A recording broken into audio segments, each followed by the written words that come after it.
আগামীকাল বিকেলে নবান্ন থেকে আমি এবং সংশ্লিষ্ট দপ্তরের মাননীয় মন্ত্রী সিএস এফএস এবং অন্য আধিকারিকদের উপস্থিতিতে অগ্নিমিত্রা পাল এবং আমি একটি ফর্ম পাবলিশ করব, যেই ফর্ম অন্নপূর্ণা যোজনায় ফিল আপ করতে হবে এবং আমরা কালকেই বিস্তারিত বলবো।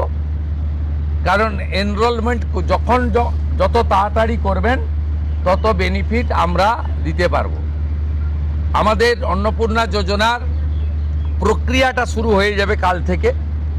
যেমন যেমন ফর্ম ফিল আপ হবে তেমন তেমন ৩,০০০ টাকা ট্রান্সফারও শুরু হয়ে যাবে। আর যতক্ষণ না ৩,০০০ টাকা ট্রান্সফার হচ্ছে, স্বাস্থ্যসাথী যেমন কন্টিনিউ রাখা হয়েছে আয়ুষ্মান ভারত কনভার্ট না হওয়া পর্যন্ত, এখানে আপনার লক্ষ্মী ভাণ্ডারকেও কন্টিনিউ করা হবে।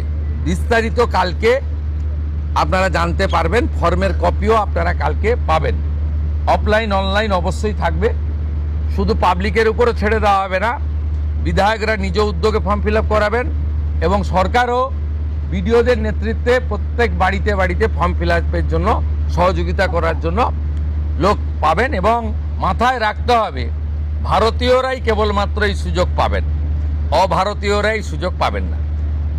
ভারতবর্ষের সরকারের টাকা বাংলাদেশ থেকে আসা অবৈধ অনুপ্রবেশকারীদের দেওয়ার জন্য নয়, এটা খুব ক্রিস্টাল ক্লিয়ার।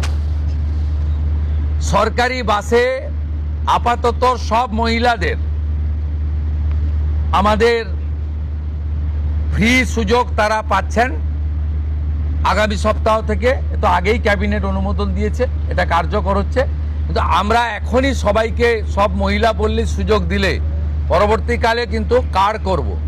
আমরা দেখেছি ডোমকলে বিগত সরকারের সময় পুরুষরা লক্ষ্মীর ভাণ্ডার পেয়েছেন। কেউ যদি মুখ মাথা চাপিয়ে রেখে শিলিগুড়ি থেকে এনবিএসটিসির ভলভো বাসে উঠলেন দীঘা আসবেন বলে, তিনি যদি বোরখা পরে চলে আসেন, তাহলে তাকে পুরুষ না মহিলা দেখার কোনো মেকানিজম বাসের ড্রাইভার কন্ট্রাক্টরের নেই।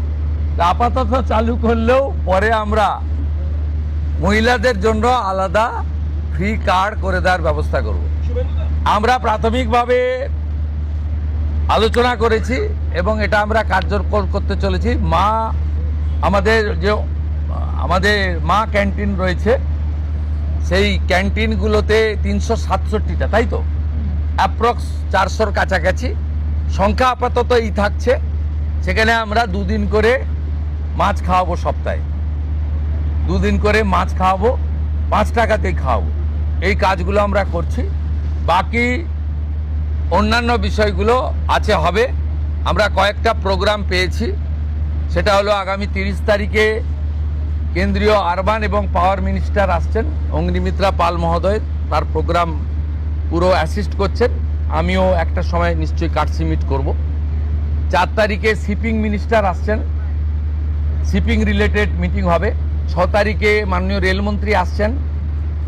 আর 8 তারিখে দিল্লিতে স্বাস্থ্য দপ্তরের সঙ্গে পশ্চিমবঙ্গ সরকার আয়ুষ্মান ভারতের এগ্রিমেন্ট করবেন।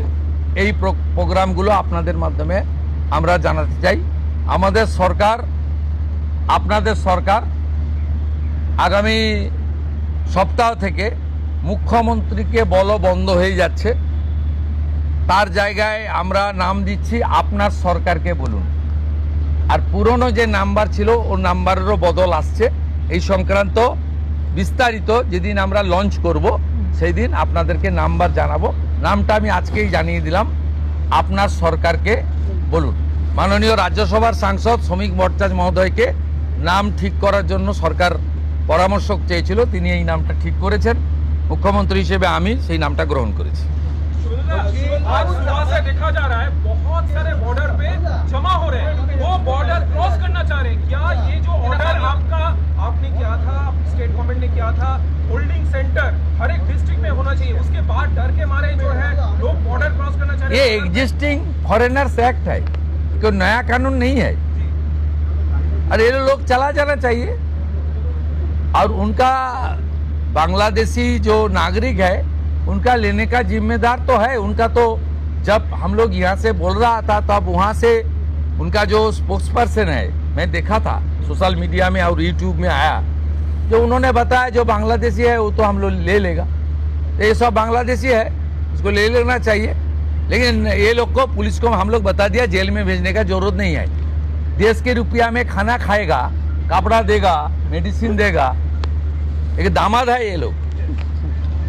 जल्दी जल्दी भागो, जल्दी जल्दी भागो, नहीं तो जो करना है सरकार करेगा।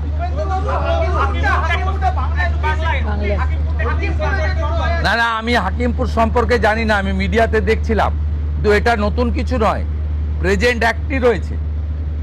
এবং আমরা বলে দিয়েছি যে বাংলাদেশের অবৈধ অনুপ্রবেশকারী তাদেরকে কোর্টে পাঠানোর কোনো দরকার নেই, আইনে নেই, সরাসরি পুলিশ নেবে এবং বিএসএফ এর হাতে হ্যান্ডওভার করবে। বিএসএফ এর যা ভারত সরকার বাংলাদেশ সরকারের সঙ্গে আছে এগ্রিমেন্ট, তাতে বাংলাদেশি প্রুফ করে হ্যান্ডওভার করে দেবে। আমাদের জেলে 3 মাস 6 মাস 2 বছর রেখে আপনার চাল, আপনার ডাল, আপনার তেল, আপনার মাছ, আপনার ডিম, আপনার কাপড়, আপনার মেডিসিন ওদেরকে দেব কেন? এটা তো ভারতীয়দেরই ক্ষতি হচ্ছে, আমাদের রাজ্যেরই ক্ষতি হচ্ছে। সেই জন্য আইনটা এতদিন ছিল ভোট ব্যাংকের স্বার্থে কেউ বা কারা ব্যবহার করেনি।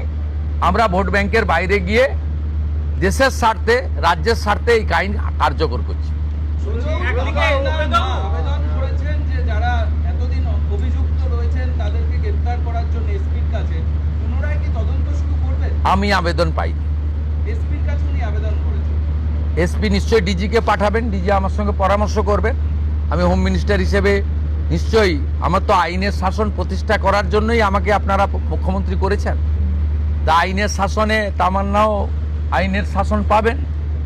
আমরা তো বলেছি শাসকের আইন চলবে না, আইনের শাসন চলবে।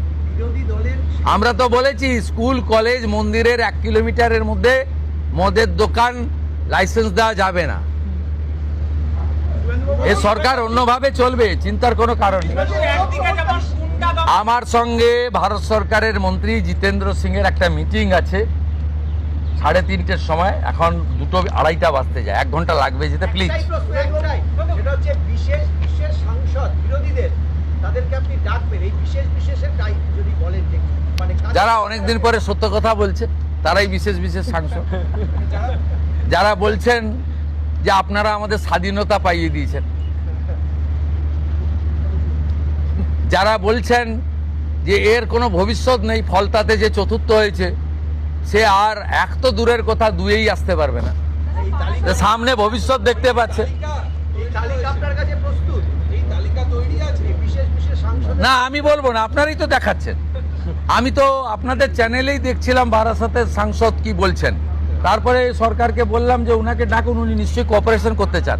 উনি আজকে বক্তৃতা করলেন, কোঅপারেশন করলেন, যাওয়ার সময় হ্যান্ডশেক করলেন, বলে এই প্রথমবার একটা ভালো মিটিং হলো। আমি এর আগে অনেক মিটিংয়ে যোগদান করেছি, বলতেই দেয় না।